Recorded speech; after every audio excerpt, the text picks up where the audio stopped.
ئەحمەد محەممەدی شاعیر یەکێک لە شاعرە دیارەکانی کوردەکە خاوەنی چەندین تێکستی زۆر جوانە و بەشێکی زۆر لە شعرەکانی لەلایەن زۆرێک لە هونەرمەندانەوە کراونەتە گۆرانی. لە ئێستادا کۆڕێک بۆ ناساندنی دیوانی تەمەنی ئەم شاعیرە ڕێکخرا، ئەوەی کە جێگای وتنە دیوانی تەمەنێکێکە لە دیوارەکانی ئەم شاعیرە کە بە هەردوو زمانی ئیتاڵی و فەڕەنسی وەرگێڕاوەتە سەر هەردوو زمانی ئیتاڵی و فەڕەنسی و لە ئێستاشا کار بۆ ئەوە کرێت کە وەربگێڕێتە سەر زمانی سویدیش.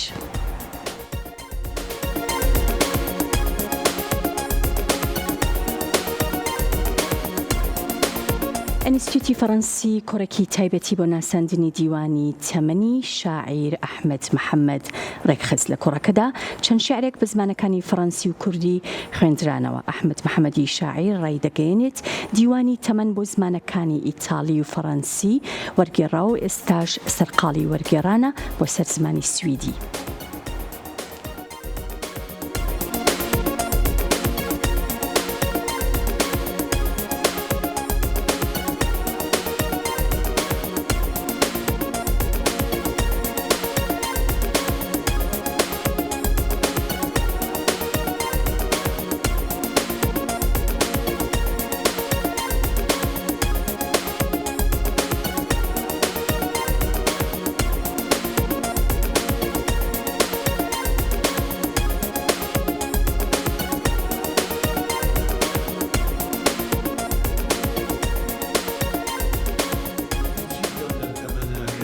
بەشیمانم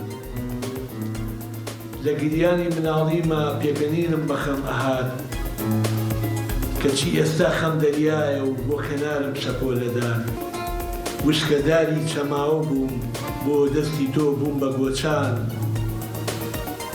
تا لەگەڵ تا ڕێگا بکەم بە دوورت کەم لەدا چەمان. ئەمڕۆ دیوانەکەم لە زمانی کوردی وەرگێڕایە سەر زمانی فەڕەنسی لەلایەن کاک حەسەن عەلی ساڵح دکتۆر بەرزان یاسین پێشەکی بۆم دیوانە نووسی. ئەمڕۆ لە ئینستۆی فەڕەنسی لە هەولێر ڕێوڕەسمێکیان بۆ کردین، دیوانەکەیان بڵاو کردەوە. هیوادارم بتوانین لە ئایندەدا لە ئەوروپا ڕێوڕەسمێکی تری بۆ بکەینەوە و لە هەمان کاتا پێم خۆشە لێرەوە بە هەوادارانی شعرەکانم بڵێم لە ئایندەیەکی تردا کار بۆ دیوانەکە مەگرێ وەربگێڕێتە سەر زمانی سویدی لەلایەن وەرگێڕی سویدی کاک ئازا مەعروفەوە و ڕۆژنامەنووسێکی خاتوونی سویدیش پێشەکی بۆ دیوانەکە نووسیوە، ئەویش لە هەوڵدایە چاپی بکەین و بتوانین لە ستۆکۆڵم ڕێوڕەسمێکی بۆ بکەین.